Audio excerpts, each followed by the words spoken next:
नमस्कार, grand news में आपका स्वागत है। मैं हूं शाहीन और आइए नजर डालते हैं आज की हेडलाइंस पर। देवभूमि उत्तराखंड के कसौली में भूस्खलन में फंसे भिलाई दुर्ग के 55 यात्री सकुशल शनिवार की सुबह दुर्ग स्टेशन पहुंचे। पुलिस विभाग की टीम ने गुलदस्ता भेंट कर किया स्वागत। कवर्धा विवाद में जमानत पर रिहा हुए 59 लोग, हिंदूवादी संगठनों ने किया जोशीला स्वागत। स्वामी विवेकानंद तकनीकी विश्वविद्यालय में पहली बार बीटेक ऑनर्स और डिप्लोमा कोर्स के सेल्फ फाइनेंस कोर्स की शुरुआत की गई। सेक्टर 3 वार्ड 46 में विधायक देवेंद्र यादव ने किया भूमि पूजन और साथ ही दी 15 लाख की राशि की सौगात। ग्रैंड न्यूज में अब खबरें विस्तार से। छत्तीसगढ़ स्वामी विवेकानंद तकनीकी यूनिवर्सिटी में समय की मांग को देखते हुए कुछ नए कोर्स जोड़े जा रहे हैं। छत्तीसगढ़ स्वामी विवेकानंद तकनीकी यूनिवर्सिटी देश पहली यूनिवर्सिटी है जिसमें पीजी कोर्स और पीएचडी के साथ साथ स्नातक में बीटेक ऑनर्स का भी कोर्स संचालित हो रहा है। प्रदेश में पहली बार बीटेक ऑनर्स और डिप्लोमा कोर्स के सेल्फ फाइनेंस कोर्स शुरू किए गए हैं, जिस पे विद्यार्थियों का बेहतर रिस्पांस मिल रहा है। बीटेक में आर्टिफिशियल इंटेलिजेंस और डाटा एनालिसिस में 90-90 और डिप्लोमा में फायर सेफ्टी व इंडस्ट्रियल सेफ्टी और माइनिंग इंजीनियरिंग की 60-60 सीटें तय की गई हैं, जिसमें प्रवेश दिए जा रहे हैं। बीटेक की 50% सीटों पे डीटीआई की काउंसलिंग से छत्तीसगढ़ डोमिसाइल के विद्यार्थियों को और जोशा के जरिए देश भर के विद्यार्थी जेईई मेंस कोर्स से प्रवेश दिया जा रहा है। उन्हें राज्य शासन की ओर से निर्धारित सारी छूट भी दी जाएगी। विश्वविद्यालय ने बीटेक अंडर ग्रेजुएट का और डिप्लोमा का 2 टाइप के कोर्सेज विश्वविद्यालय परिसर में शुरू किया है। उसके पीछे उद्देश्य ये है कि ये जो कोर्सेज हैं रोल मॉडल के रूप में चलें और किस तरीके से इसको रोजगार के लायक रोजगारोन्मुखी बनाना है और किस तरीके से बच्चों की ट्रेनिंग देना है और किस तरीके से स्मार्ट क्लास के द्वारा बच्चों को हम आगे शिक्षा के क्षेत्र में, ज्ञान के क्षेत्र में इस काबिल बनाएं कि लोग बाग उसका खुद ब खुद डिमांड करें कि भाई ऐसे बच्चे हमको चाहिए और ऐसे लोग को एम्प्लॉयमेंट की कहीं से भी कहीं दरकार ना हो। इसी उद्देश्य को लेकर के स्वामी विवेकानंद तकनीकी विश्वविद्यालय में इस साल बीटेक के ऑनर्स कोर्स का शुरू किया है। बीटेक ऑनर्स कोर्स जो है अपने आप में एक विशेष कोर्स है जो कि बहुत ही कम जगह पे चलता है। बीटेक ऑनर्स कोर्स जो है कंप्यूटर साइंस में शुरू किया गया है। कंप्यूटर साइंस के 2 ब्रांचेस में शुरू किया गया है, एक है आर्टिफिशियल इंटेलिजेंस और दूसरा है डाटा एनालिसिस। इन बच्चों को राष्ट्रीय और अंतर्राष्ट्रीय स्तर पर जो विशेषज्ञ हैं उनसे ट्रेनिंग दिलवाई जाएगी।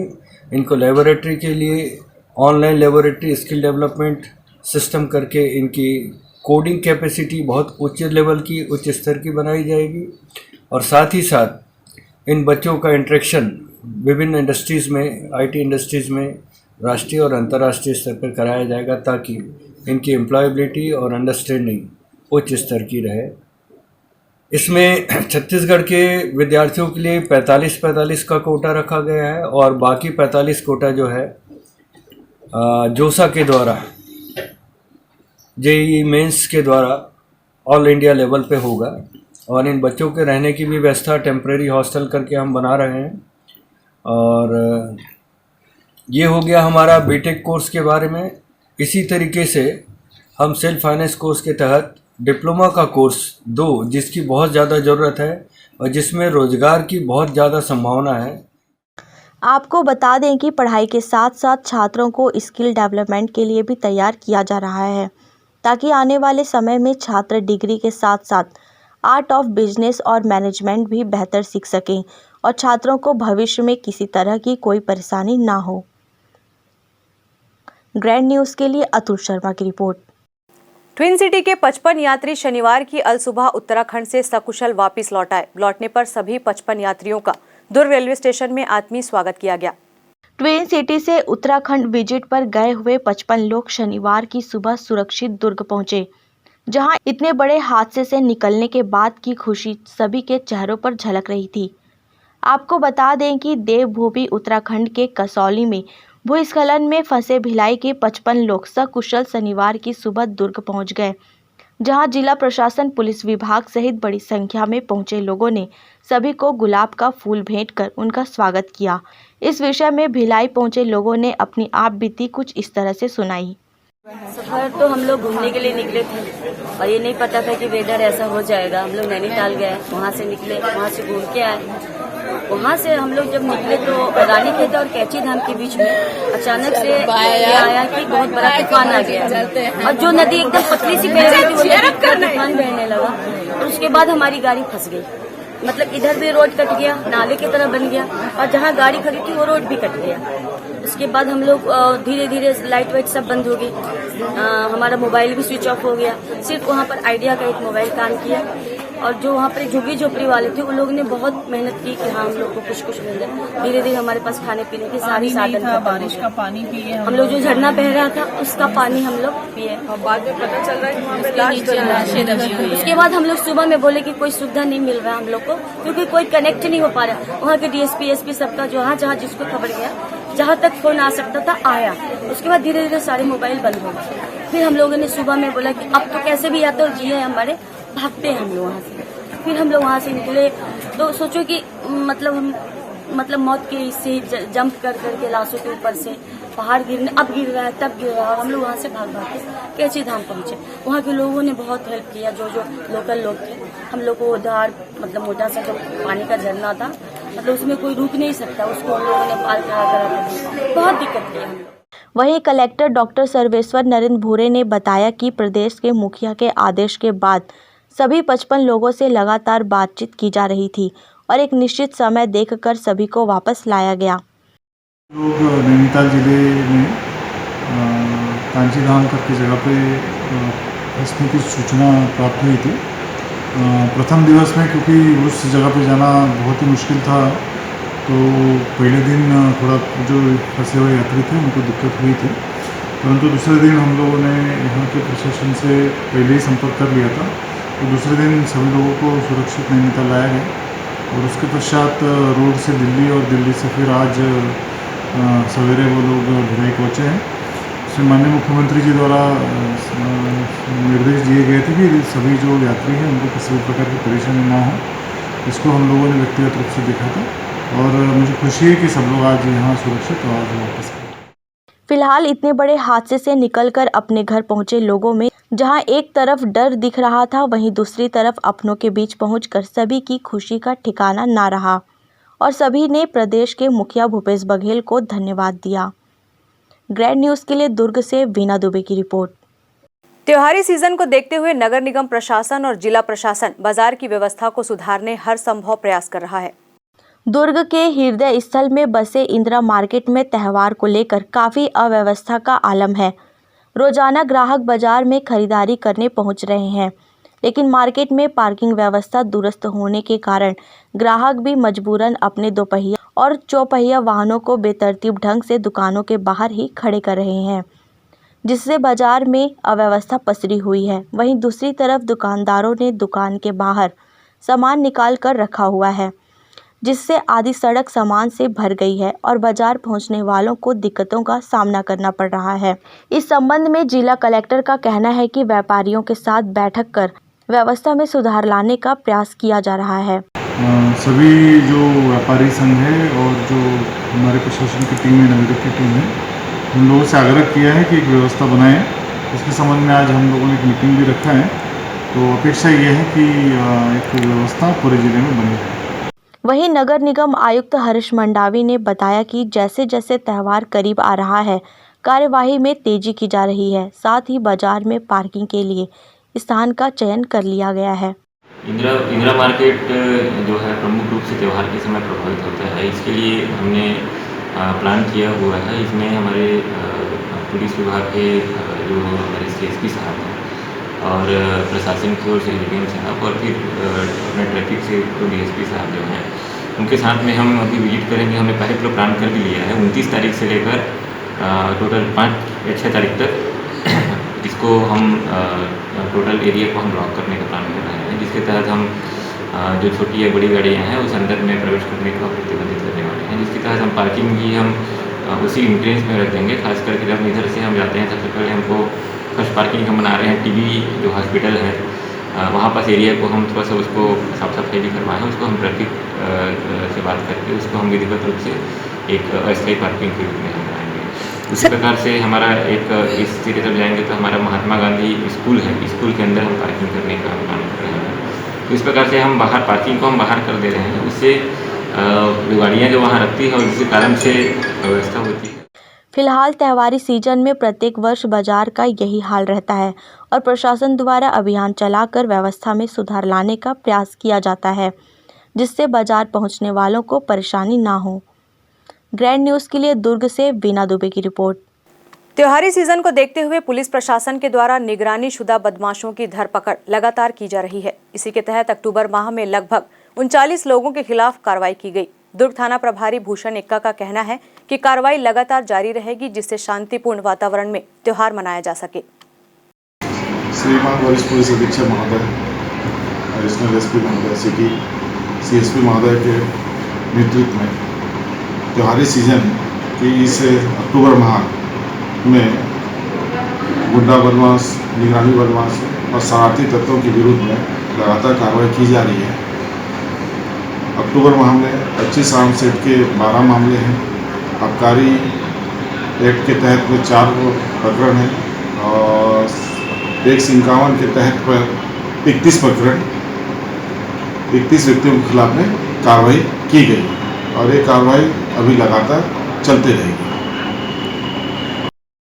दुर्ग संभाग के राखी जोबा गांव के पास दर्दनाक सड़क दुर्घटना में 2 लोगों की घटनास्थल पर ही मौत हो गई। वहीं 9 घायलों को इलाज के लिए सामुदायिक स्वास्थ्य केंद्र साजा भेजा गया।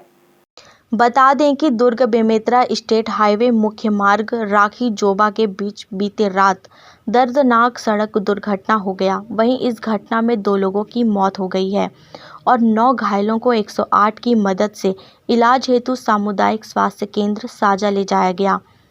मिली जानकारी के अनुसार 3 पहिया वाहन में भिलाई निवासी अपने घर लौट रहे थे। वहीं 4 पहिया वाहन में सवार लोग महासमुंद से साजा जा रहे थे। साजा से 10 किलोमीटर दूर राखी जोबा गांव के पास 2 वाहनों में आपस में भिड़ंत होने से यह दर्दनाक हादसा हुआ। आवाज़ इतना भयावह था कि ग्रामीण जन आवाज़ सुनकर घटनास्थल पहुंचे, जहां चीख पुकार मची हुई थी। इस हादसे में एक महिला गीता बाई और पुरुष रोहित दास की मौके पर ही मौत हो गई है। वहीं साजा इलाज के दौरान 4 लोगों को रायपुर रेफर किया गया। घटना की सूचना मिलते ही आनन फानन में देवकर पुलिस और साजा पुलिस घटनास्थल पहुंचकर तफ्तीश कर रहे हैं। Bureau report, grand news. Bhilai के सेक्टर 3 वार्ड नंबर 46 में भिलाई के विधायक देवेंद्र यादव ने रहवासियों के द्वारा कई दिनों से हो रही मांग को पूरा किया है। LED लाइट और पेवर ब्लॉक लगाने के लिए 15 लाख रुपए की राशि प्रदान की। LED लाइट और पेवर ब्लॉक लगाने के लिए 15 लाख रुपए की राशि प्रदान की। उन्होंने भूमि पूजन कर रहवासियों को बड़ा सौगात दिया है। उनके द्वारा लगातार विकास कार्य सेक्टरों में किए जा रहे हैं। हर सेक्टर और खुर्सी पार्क को आधुनिक तरीके से डेवलप कर रहे हैं। उनका कहना है कि इसीलिए समय से लगातार कांग्रेस की सरकार जनहित के कार्य कर रही है। काफ़ी समय से रहवासियों की मांग थी, इसीलिए हमने बैडमिंटन कोर्ट और पेवर ब्लॉक के लिए आज भूमि पूजन किया है। पिछले समय से निरंतर कांग्रेस की सरकार में पूरे सेक्टर एरिया का में डेवलपमेंट का काम हो रहा है। हर एक सेक्टर को देखिए तो एक एक करके सभी सेक्टर्स में स्पोर्ट्स इंफ्रास्ट्रक्चर्स, यहाँ पर पेवर ब्लॉक का काम, लाइट, सभी चीज़ों पर ध्यान दिया जा रहा है। सेक्टर 3 में बहुत समय से यहाँ के लोगों की मांग थी डोम की, यहाँ पर डोम भी बन रहे हैं और अब आज यहाँ पर बैडमिंटन कोर्ट का भूमि पूजन का हुआ है काम। मैं इसके लिए पूरी तरह हमारी जो यहाँ की बहुत ही वरिष्ठ पार्षद हैं इंदिरा चाची, मैं उनको शुभकामनाएं बधाई दूंगा। उनके निरंतर प्रयास से, उनके निरंतर मेहनत से, आदरणीय भूपेश बघेल जी के सहयोग से ये काम हो पा रहा है। मैं माननीय मुख्यमंत्री जी का और प्रदेश सरकार का भी धन्यवाद करूंगा कि ये फंड्स हमारे एक एक वार्ड पे, एक एक सेक्टर पे वो दे रहे हैं, जिसके कारण हम इंफ्रास्ट्रक्चर डेवलप कर पा रहे हैं। सबको शुभकामनाएं, सबको बधाई। सेक्टर 3 के युवाओं के लिए एक अच्छा स्टेडियम का सौगात भिलाई विधायक देवेंद्र यादव ने दिया है। ग्रैंड न्यूज़ के लिए कैमरामैन हर्ष सोनी के साथ अतुल शर्मा की रिपोर्ट। वक्त है एक ब्रेक का, आप देखते रहिए grand news.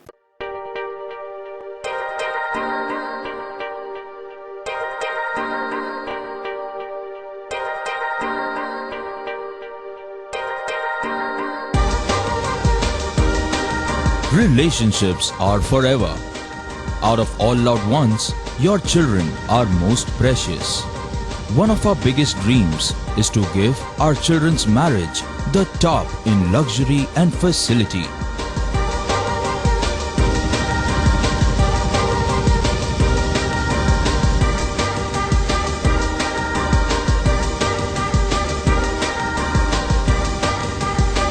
In today's busy life, you cannot afford to take time out for everything to be perfect for your marriage. And you cannot compromise on quality of service for your guests. Our customized marriage packages are made just according to your wish. This presentation will acquaint you with the different luxury packed marriage packages available. This package has an elaborate menu with 60 mouth-watering items. Bharat Swagat including welcome drink, snacks and sweets. A breathtakingly decorated welcome gate and the arena decorated with flowers. To give you the best colors in view, we organize special light effects for all areas. We take care of decorating the groom's car to its best attire and exclusive DJ beats for extreme fun and valet parking to make your guests feel like an emperor. Our exclusive add-ons give you unlimited freedom to customize your ceremony to its best. Celebration safari Barnawapara wild life sanctuary में स्थित खूबसूरत cottage and rooms, Bastar art से सुसज्जित शानदार cottage, सर्व सुविधा युक्त rooms, bathtub युक्त बाथरूम, स्विमिंग पूल, बच्चों के खेलने के लिए पार्क, खान पान की व्यवस्था, प्रोफेशनल सर्विस, सेंचुरी घुमाने के लिए वाहन की व्यवस्था। सेलिब्रेशन सफारी बारनवा पारा। For booking and more details contact 9425507202। मैं जब अपने बालों को कोम करती थी तो मेरे काफ़ी ज़्यादा बाल कोम्बिंग से टूट जाते थे और सीजनल चेंजेस की वजह से डैंड्रफ भी होता था। फैमिली में भी कुछ लोगों को ये प्रॉब्लम थी। तब मुझे मेरी फ्रेंड ने वास्तुगुरुजी हेयर ऑयल सजेस्ट किया, जिसके सिर्फ 2 यूजेस बाद ही मुझे ऐसा लगा जैसे मेरी स्कैल्प क्लीन महसूस हो रही है और सिर्फ 4 वॉशेस बाद ही मेरी हेयर फॉल और डैंड्रफ की प्रॉब्लम ऑलमोस्ट जड़ से खत्म हो गई। और इस ऑयल की सबसे अच्छी बात यह है कि ये होममेड है और उससे भी अच्छी बात यह है कि ये वर्क करता है।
ब्रेक के बाद आपका स्वागत है। श्री शंकराचार्य प्रोफेशनल यूनिवर्सिटी के संयुक्त तत्वाधान में राष्ट्रीय संगोष्ठी पत्रकारिता अलंकरण एवं सम्मान समारोह का आयोजन भिलाई सेक्टर 4 के स्कूल में किया गया। अतिथि के रूप में मुख्यमंत्री भूपेश बघेल शामिल हुए। श्री शंकराचार्य प्रोफेशनल यूनिवर्सिटी के संयुक्त तत्वाधान में राष्ट्रीय संगोष्ठी पत्रकारिता अलंकरण एवं सम्मान समारोह का आयोजन भिलाई सेक्टर 4 के SNG स्कूल में किया गया। मुख्य अतिथि के रूप में पहुंचे मुख्यमंत्री भूपेश बघेल, भिलाई और दुर्ग के विधायक देवेंद्र यादव, अरुण वोरा सहित भिलाई रेडियो जर्नलिज्म के जाने माने हस्ती रमेश नायर जी की मौजूदगी इस कार्यक्रम को सफल बनाने में सक्षम रही। इस समारोह में पत्रकारों को भूपेश बघेल द्वारा सम्मानित किया गया। सीएम भूपेश बघेल जी पत्रकारों को देश का चौथा स्तंभ बताते हुए उनकी महत्व को बताया। उन्होंने कहा कि पहले के जमाने में अगर कोई पत्रकार खबर लेकर आते थे और संपादक उसे प्रकाशित करने से मना कर देते तो वह अपनी नौकरी की परवाह किए बगैर संपादक से लड़ ले और जरूरत पड़ने पर अपनी नौकरी से इस्तीफा भी दे देते थे। मगर आजकल के पत्रकार एवं संपादक ऐसी खबरें प्रकाशित करते हैं जिससे उनके चैनल की TRP मीडिया आजकल संपादकों से नहीं बल्कि चैनल के ओनर से चलती है। ओनर जो दिखाना चाहेंगे वही प्रकाशित किया जाता है। उन्होंने ये भी कहा कि देश को पहले जैसे पत्रकारों ताकि यू देश में निष्पक्षता बनी रहे। Bureau report, grand news. Bharatiya Janata party के दुर्ग जिला अध्यक्ष डॉक्टर शिव कुमार तमेर व महिला मोर्चा प्रदेश अध्यक्ष शालिनी राजपूत के द्वारा भारतीय जनता पार्टी महिला मोर्चा की जिला अध्यक्ष उपासना चंद्राकर की सहमति से महिला मोर्चा जिला दुर्ग के लिए मंडल अध्यक्ष व महामंत्री पदों के लिए महिलाओं की नियुक्ति की गई। भारतीय जनता पार्टी के महिला मोर्चा के पदाधिकारियों की घोषणा कर दी गई है। महिला मोर्चा के पदाधिकारियों की नियुक्ति करने वाली महिला मोर्चा की जिला अध्यक्ष उपासना चंद्राकर प्रमुख रूप से दुर्ग पहुंची, जहां उन्होंने महिला मोर्चा दुर्ग जिला के मंडल अध्यक्ष व महामंत्री पद की घोषणा के सभी पदों पर महिलाओं की नियुक्ति की। घोषणा के बाद वरिष्ठ नेता उपासना चंद्राकर व सरिता मिश्रा ने महिलाओं को बधाई व शुभकामनाएं दी। आज की बैठक महिला मोर्चा की प्रथम कार्य समिति बैठक है। दुर्ग जिले की महिला मोर्चा की कार्य समिति की बैठक वस्तुतः इसलिए की जाती है कि ये एक प्रकार की ट्रेनिंग भी होती है। हमारे कई नए पुराने सभी सदस्य एकत्रित होते हैं। नए सदस्य भारतीय जनता पार्टी में हमेशा जुड़ते रहे हैं और प्रतिदिन जुड़ते जाते हैं। दुर्ग में आंगनबाड़ी कार्यकर्ता सहायिका संघ ने अपनी मांगों को पूरी करने रैली निकालकर परियोजना अधिकारी को ज्ञापन सौंपा। छत्तीसगढ़ आंगनबाड़ी कार्यकर्ता सहायिका संघ के प्रदेश व्यापी आह्वान के तहत शनिवार को दुर्ग में आंगनबाड़ी कार्यकर्ता सहायिका संघ ने रैली निकाली। यह रैली मुख्य मार्गों से होते हुए महिला एवं बाल विकास विभाग के परियोजना अधिकारी के कार्यालय तक पहुंची, जहां आंगनबाड़ी कार्यकर्ताओं ने लंबित मांगों को लेकर जोरदार नारेबाजी करते हुए परियोजना अधिकारी को ज्ञापन सौंपा और अपने लंबित मांगों को जल्द से जल्द पूर्ण करने की मांग की। इस मौके पर आंगनबाड़ी कार्यकर्ता सहायिका संघ की जिला अध्यक्ष ममता यादव व कामिनी चंद्राकर ने कहा कि प्रदेश की भूपेश बघेल सरकार ने अपने चुनावी घोषणा में आंगनबाड़ी कार्यकर्ताओं को नियमित करने का वायदा किया था। साथ ही मानदेय में वृद्धि करने की भी बात कही थी, जो अब तक पूरी नहीं हुई है। उन्होंने कहा कि वे अपने इन मांगों को लेकर धरना प्रदर्शन के माध्यम से कई बार शासन व प्रशासन का ध्यान आकर्षित कर चुके हैं। बावजूद इसके अब तक उनकी मांगों पर कोई सार्थक पहल नहीं की गई है। उन्होंने कहा कि अगर जिला प्रशासन व प्रदेश सरकार ने 30 अक्टूबर तक उनकी लंबित मांगों पर विचार नहीं किया तो आंगनबाड़ी कार्यकर्ता सहायिका संघ छत्तीसगढ़ स्थापना दिवस जिला मुख्यालय के समीप धरना प्रदर्शन कर अपनी आवाज बुलंद करेगा। हमारी प्रमुख मांगे जो अभी ममता बहन बताई हैं सर, वो है कि नियमितकरण करें हमें आंगनबाड़ी कार्यकर्ता सहायिकाओं को, और आंगनबाड़ी कार्यकर्ताएं हैं उनको 50% सुपरवाइजर में नियुक्ति दे, और सहायिका बहनें हमारी जो है उनको 25% बिना शर्त के कार्यकर्ता के बदले उनको दिया जाए। ग्रैंड न्यूज के लिए दुर्ग से आनंद सिंह राजपूत की रिपोर्ट। नागपुर के एक निजी अस्पताल के डॉक्टरों की टीम ने एक नई पद्धति से बगैर बेहोश किए ब्रेन ट्यूमर का सफल ऑपरेशन कर दिया। यह पद्धति प्राचीन काल से अपनाई जा रही थी, परंतु मॉडर्न पद्धति में बेहोश करने के लिए एनेस्थीसिया उपयोग किया जाता है, जो हर प्रकार के शरीर पर अपना अलग अलग असर दिखाती है, जिसकी वजह से कई बार एनेस्थीसिया देना भारी पड़ जाता है। परंतु इस पद्धति में बहुत ही हल्के असर वाले प्राकृतिक बेहोशी की दवाओं को व नसों में प्रवेश कराया जाता है, जिनका संपर्क उस स्थान से होता है जहां ऑपरेशन करना होता है। इससे जिस व्यक्ति का ऑपरेशन हो रहा होता है वही पूरी तरह बेहोश नहीं होता और उसकी इंद्रियां जागृत रहती हैं। यह पद्धति इसीलिए अपनाई जाती है कि कई मामलों में मॉडर्न पद्धति में एनेस्थीसिया देने पर उसके विपरीत असर की वजह से इंसान को लकवा मार सकता है।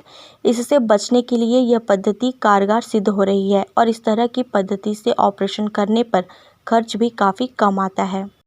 हमने ये जो प्रेस कॉन्फ्रेंस यहाँ पर ली है, इसका उद्देश्य एक है कि हमने कुछ समय पहले डूंगरगढ़ के निवासी मिस्टर यादव है, उनका ऑपरेशन किया था और उनको ट्यूमर था ब्रेन में, जो जिस तरह जहाँ पर ट्यूमर था वहाँ पर अगर हम एनेस्थीसिया देके पेशेंट का ऑपरेशन करते तो हो सकता था कि उनको कमज़ोरी आ जाए हाथ पैर में और थोड़ा सा बात करने में भी दिक्कतें हों।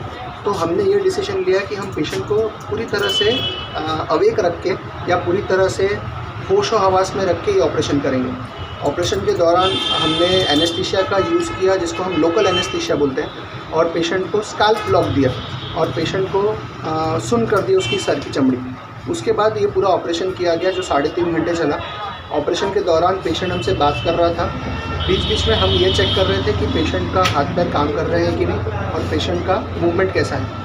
ऑपरेशन के 2 से 3 मिनट के बाद हम पेशेंट को नॉर्मल वॉक करा सके, चला सके और चेयर पर बैठा सके। नहीं सिर्फ न्यूरो सर्जरी, इसके अलावा cardiac, ortho, trauma, joint replacement, kidney transplant, इसके अलावा ऑन्कोलॉजी, कैंसर के पेशेंट्स, हर टाइप के पेशेंट्स को ट्रीटमेंट देते चले आ रहे हैं। ये सुपर स्पेशलिटी हॉस्पिटल से 15-20 सालों से सेंट्रल इंडिया के लोगों सेंटर से 500-700 किलोमीटर के दायरे में पेशेंट्स हैं, उनको साफ सुविधाएं मुहैया कराते चले आ रहे हैं। ग्रैंड न्यूज़ के लिए कैमरामैन हर्ष सोनी के साथ अतुल शर्मा की रिपोर्ट। दुर्ग केंद्रीय जेल में कवर्धा विवाद उत्पन्न के बाद 59 आरोपी जमानत पर रिहा हुए। हिंदूवादी संगठनों ने किया जोशीला स्वागत। दुर्ग केंद्रीय जेल में निरुद्ध कवर्धा विवाद उत्पाद के 59 आरोपियों को शनिवार को जमानत पर रिहा किया गया, जिनके जेल से बाहर निकलते ही हिंदूवादी संगठनों ने उनका जोशीला स्वागत किया और फूल माला व भगवा गमछे पहनाकर उनका स्वागत किया। इस मौके पर बड़ी संख्या में बजरंग दल, विश्व हिंदू परिषद व भाजपा नेता भी मौजूद रहे। दुर्ग केंद्रीय जेल से जमानत पर रिहा होने के बाद कवर्धा विवाद उत्पाद के आरोपियों ने कहा कि उनके ऊपर कवर्धा पुलिस ने एक तरफा कार्रवाई की है। उन्होंने इस कार्रवाई को द्वेषपूर्ण की गई कार्रवाई कहा। इस मौके पर बजरंग दल के प्रदेश संयोजक रतन यादव ने कहा कि भगवा ध्वज के अपमान को अब हिंदुओं को एकजुट होकर मुस्लिमों को आर्थिक रूप से कमजोर करते हुए मुस्लिम दुकानों से सामान नहीं खरीदने का आग्रह करते। उन्होंने कहा कि बजरंग दल देशद्रोह कभी बर्दाश्त नहीं करेगा। ये कार्यवाही बर्दाश्तपूर्वक हुआ है। हिंदू के मान स्वाभिमान को ठेस पहुंची है। भगवा झंडा करवा माता मंदिर के ऊपर पहले ही लगा था, चौक में करवा माता चौक में, और उसको उतार करके वहाँ पर हरा झंडा लगाया जा रहा था, जिसका दुर्गेश देवानंद द्वारा विरोध किया गया। 3 तारीख की घटना है और उसके बाद में शाम को 7 बजे और दुर्गेश देवानंद को मारने के लिए सब योजनाबद्ध तरीके से उस मोहल्ले इकट्ठा हो गया। यदि उस समय प्रशासन ठीक से कदम उठाती तो ये शांति व्यवस्था कायम हो सकती थी। उसके बाद भी न दुर्गेश देवानंद का FIR दर्ज किया गया, न उनकी बात सुनी गई। उसके आक्रोश में, उसके विरोध में हिंदू समाज इकट्ठा हुआ 5 तारीख को और शांतिपूर्ण प्रदर्शन कर रहा था। मुसलमानों को गिरफ्तार किया है, इस प्रकार से कार्य किए हैं। 3 लोगों को गिरफ्तार किए थे और इस प्रकार 3 लोगों को गिरफ्तार करके भाई को छोड़ दिया गया था। उसमें बर्बरतापूर्वक लाठी प्रहार करके और सीधे साधे जो कार्यकर्ता हैं, वास्तविक में जो ऐसे निहत्थे हैं, उनको बहुत बुरी तरह मारपीट करके और जेल में निरंकुशों का परिचय दिया गया। उस क्षेत्र में मुसलमानों का आतंक हो गया है, यानी कोई बोल नहीं सकते। यहाँ तक कि पुलिस प्रशासन कहते तुमको नौकरी करना है कि नहीं, इस प्रकार पुलिस वही हमारे सामने दबा रहे थे। वहाँ पर महिलाएं तलवार लेके सामने आ रही थी, मिर्ची पाउडर, गर्म पानी लेकर के आ रहे थे। पुलिस प्रशासन वहाँ पर SP कलेक्टर खड़े थे और कुछ पर कार्रवाई नहीं कर रहे थे। इस प्रकार से जो कृत्य है वो एक पक्षी कार्य है, हिंदुओं पर एक पक्षी किया है। और आज आवश्यकता है कि हिंदू जागरण की हिंदू शक्ति जागेगी तभी देश बचेगा, तभी भारत धर्म चल सकता है। हिंदू जहाँ जहाँ नहीं है वहाँ धर्म। ग्रैंड न्यूज़ के लिए दुर्ग से आनंद सिंह राजपूत की रिपोर्ट। हाउसिंग बोर्ड वार्ड 26 में यह सड़क निर्माण अभी हुआ है। इसके पहले इस सड़क के स्थान पर कई छोटे बड़े तालाब नजर आते थे, परंतु इस नवनिर्मित गेट के इर्द गिर्द हुए अवैध कब्जे अभी भी इस सड़क की खूबसूरती खराब कर रहे हैं। जिस पर कार्रवाई करते हुए नगर पालिका निगम भिलाई द्वारा अवैध कब्जाधारियों एवं अवैध निर्माणकर्ताओं को नोटिस दिया गया था, जिस नोटिस पर अमल करते हुए अब नगर पालिका निगम भिलाई की टीम द्वारा अपनी हद के बाहर निर्माण करने वाले एवं अवैध कब्जे करने वालों पर कार्यवाही करते हुए इन कब्जों को तोड़कर शहर की खूबसूरती बनाने हेतु प्रयास किया जा रहा है। नगर पालिका निगम भिलाई के जनसंपर्क अधिकारी पीसी सारवा ने जानकारी देते हुए बताया कि रोड निर्माण के पूर्व ही अवैध कब्जाधारियों को नोटिस दे दिया गया, जिस पर अमल करते हुए यह कार्यवाही की जा रही है। फिलहाल अवैध कब्जे और अवैध निर्माण को उठाया जा रहा है। इसके पश्चात नगर प्रशासन द्वारा जो आदेश पारित किया जाएगा उस पर ही अमल किया जाएगा। देखिए, आपके माध्यम से मामला संज्ञान में आया है और कई हाउसिंग बोर्ड के क्षेत्र में जो ऐसे अवैध कब्जेधारी हैं उनको नोटिस जारी किया गया है। नोटिस का जवाब जैसे आता है और उसके आधार पे जो है अग्रिम कार्रवाई की जाएगी। देखिए, सड़क का काम चल रहा है और कार्य के दौरान में जैसे आवश्यकता होती है सड़कों को लेकर के उसके अनुसार से जो है निर्माण कार्य किया जाता है। उस पर अभी जो है प्रक्रियाधीन है। प्रक्रिया के तहत में जो इसके जद में आते हैं उनको नोटिस जारी किया जाता है, उनको हटाने की कार्रवाई की जाती है और इस तरह पे काम किया जाता है। शहर भर में देखने को मिलता है कि किसी भी नए स्थान पर किसी भी प्रकार का प्रोजेक्ट आने के पहले वहां के मूल निवासी एवं अन्य लोगों द्वारा कब्जे की कार्यवाही कर ली जाती है। उस समय नगर पालिका निगम का अमला कुछ नहीं कहता, पर बाद में जब उन्हें ज़रूरत होती है तब उन्हें अवैध निर्माण को ढहा दिया जाता है। अच्छा तो यह होगा कि जब अवैध निर्माण होना शुरू हो तभी इन्हें रोक दिया जाए, ताकि निर्माण होने के बाद उसे ढहाने में निगम प्रशासन का राजस्व इस कार्रवाई में खर्च ना हो। ग्रैंड न्यूज़ के लिए कैमरामैन हर्ष सोनी के साथ अतुल शर्मा की report. Camp 1 ward number 20 Ambedkar Nagar में युवाओं की मांग पर जिम का निर्माण किया गया, जिसका भूमि पूजन आज विधि विधान से संपन्न हुआ। इस कार्य को प्रारंभ करने हेतु विशेष धन्यवाद भिलाई नगर विधानसभा के विधायक माननीय श्री देवेंद्र यादव जी एवं भिलाई नगर निगम के कमिश्नर श्री प्रकाश सर्वे जी का पूरे वार्ड वासियों की ओर से बहुत बहुत धन्यवाद। इस भूमि पूजन में मुख्य रूप से श्री राम बदन भारती जी, श्री शमशेर कुरैशी जी, शंभू भैया, श्री मुन्ना मौर्य जी, श्री मनीष तिवारी जी, श्री हीरा लाल एस वेंकट रमन जी, श्री जीवन रमेश गुप्ता जी, अजय गुप्ता जी, प्रशांत तिवारी, विजय शर्मा जी, रकीबुल रहमान जी, मोहम्मद शहाबुद्दीन जी, अभय पांडे जी, सागर कुमार जी, हरजिंदर सिंह जी आदि उपस्थित रहे। हमारे प्रदेश के सम्माननीय मुखिया माननीय भूपेश बघेल जी के महत्वाकांक्षी योजना, जिससे पूरे प्रदेश में 188 धन्वंतरी योजना जो मेडिकल जेनरिक मेडिकल के दवा दुकान खोला जा रहा है, जिससे गरीब जनता को 50 से 65% तक का छूट मिलेगा इस दवा केंद्र पे। ये हमारा सौभाग्य क्या बात है कि ये हमारे वार्ड नंबर 20 में इस योजना के अंतर्गत वो दवा केंद्र खुल रहा है। हमारे वार्ड के पार्षद जी राजू जी के प्रयास से और हमारे सम्माननीय विधायक देवेंद्र यादव जी के मार्गदर्शन में ये जो मुख्यमंत्री जी का योजना है वो उसको क्रियान्वयन हमारे वार्ड में हो रहा है। हम अपने आप को और इस वार्ड की जनता अपने आप को सौभाग्यशाली समझती है। हमारे वार्ड के पार्षद जी राजू जी लगातार प्रयास कर रहे थे, कमिश्नर साहब से बात कर रहे थे कि जो ये पुराना जर्जर भवन जो हो गया था जस्ट थोड़ा सा डिस्टेंस पे है, इसका संधारण करके इसमें जिम की भी व्यवस्था की जाए और धन्वंतरी दवा केंद्र भी यहाँ खुले। तो इसके लिए मैं जी राजू जी पार्षद का भी धन्यवाद करना चाहूँगा और हमारे सम्माननीय विधायक देवेंद्र यादव जी का तहे दिल से धन्यवाद कि आपके मार्गदर्शन में और जी राजू जी के प्रयास में इस वार्ड को इतना अच्छा अवसर मिला कि यहाँ धन्वंतरी दवा केंद्र खुल रहा है और जिम खुल रहा है। और मैं सम्माननीय मुख्यमंत्री जी का भी दिल से आभार व्यक्त करना चाहूँगा। आज वार्ड क्रमांक 20 में जो श्री धन्वंतरी सेवा केंद्र खुला है, जो पूर्व में व्यायामशाला था, लगातार कमिश्नर साहब से बात होने के बाद सिर्फ 10 कदम के डिस्टेंस पे यहाँ पूर्व में भवन बना हुआ है, उसको नए सिरे से कमिश्नर साहब के आदेश से और हमारे विधायक देवेंद्र जी के आदेश अनुसार इस पुराने भवन को नए सिरे से व्यायामशाला बनाया जा रहा है, जो पूरी सुविधाओं के साथ रहेगा। जो पूर्व में व्यायामशाला था उसको श्री धन्वंतरी सेवा केंद्र के रूप से हमारे वार्ड में बनाया जा रहा है, जिसके लिए पूरे वार्डवासी और पूरे नगरवासी श्री भूपेश बघेल जी का बहुत बहुत धन्यवाद देते हैं। ग्रैंड न्यूज़ के लिए कैमरामैन हर्ष सोनी के साथ अतुल शर्मा की रिपोर्ट। ग्रैंड न्यूज़ की खबरों में फिलहाल इतना ही। अब इजाजत दीजिए। नमस्कार।